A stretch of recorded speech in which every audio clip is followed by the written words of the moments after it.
Yo, what is going on, you guys? So today I'm bringing guys a brand new sports cards video. In today's video, I'm going to be talking about what I see happening that's causing short-term investors, also known as flippers, to lose a lot of money in the sports card market right now.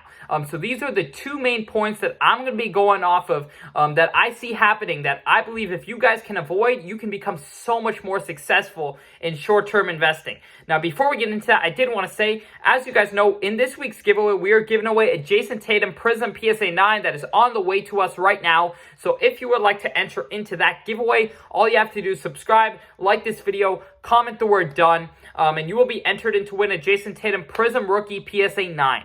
Now, without further ado, we are going to hop right into this video. So the first big thing that I see flippers making, the first big mistake that I see flippers making is going after cards that comp very often, that sell very often. Because in a market over the last 2 years that has been consistently going down in price. Now, of course, we're starting to see prices calm down a little bit more. We're starting to see prices kind of level out, but for some cards, there's just more sellers than buyers, right? And I think for cards like that, if you are buying into them and they're comping very often, you could lose money even if you're paying 70% of comps. If the next comp comes in at 80% of the last comp, whatever it is, you could be in a very tough position. So if you're a short-term investor, I recommend going after cards that are in between extremely low pop and extremely high pop. So there's kind of this in between that I found to be kind of the golden spot you want to be in. Because cards that never comp, those are cards that are oftentimes very hard to sell. For example, one of ones are very hard to sell. You really have to find a collector to buy it because a lot of investors don't know how to price it. They don't know what to pay. They often are trying to cover themselves and pay and offer a lot less than you would like. And so for cards that never comp or very rarely comp, they can be very hard to move. Now, on the other side of the spectrum is cards with extremely high population. Now, cards with extremely high population selling every day. This is a problem because now you're no longer short-term investing and just flipping and trying to make your money. Essentially, you're also betting on what the next comps are going to be. And a lot of the times when a card's selling multiple times a day, if there's not enough buyers that day, you could see an auction or two end lower. And when you see that, it can become very difficult to get the price you want as a seller. And so there's definitely some in between. I personally like cards that will sell once every month or 2 or 3.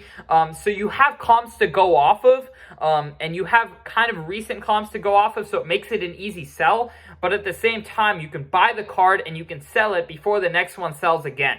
And oftentimes you can see if a card that you have is at auction right now and it's not doing too well, you can a lot of people try to sell it before the auction ends.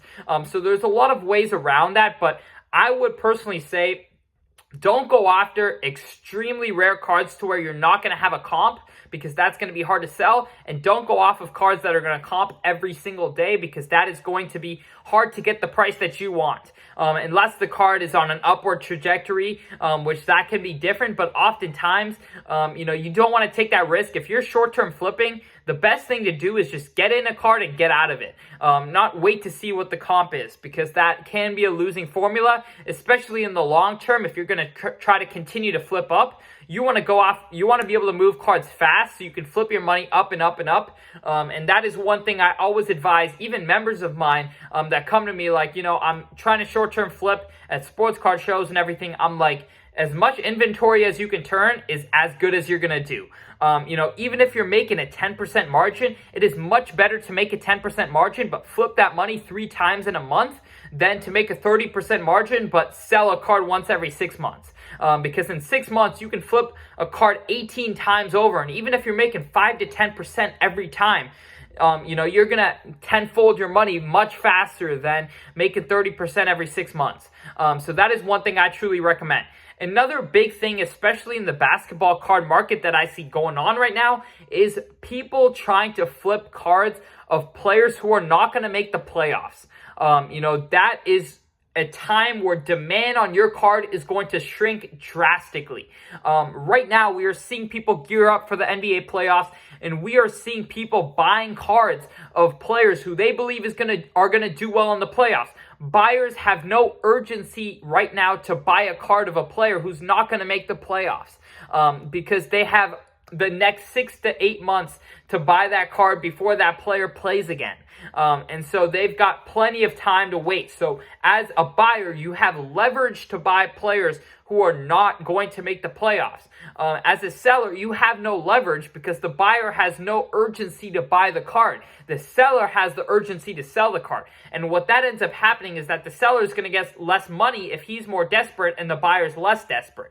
And so essentially, if you're trying to flip cards of players who are going to make the playoffs, because you're going to be able to sell that card much easier if there's a chance at that player winning the finals, because then more buyers are going to be wanting to buy that card. For example, if there's a buyer out there who believes the Bucks are going to win the championship this year, they're going to be looking after Giannis cards. So it's going to be much easier if you have a Giannis card to find a buyer who believes in the Bucks. They're out there, right? Whereas if you're holding a LaMelo Ball card, if you're trying to buy and flip a LaMelo Ball card right now, he's injured, they're not going to make the playoffs. It's much harder to find that buyer who's motivated to buy that card right now. And so if you're a short-term flipper, that's what you have to think about. Who's going to be motivated to buy this card right now so I can flip it as soon as possible? And so that's where I truly recommend that you go after cards you go after players who are hot right now and that you believe are going to be hot for the coming weeks until you sell that card, right? And so you do not want to be buying into the hype.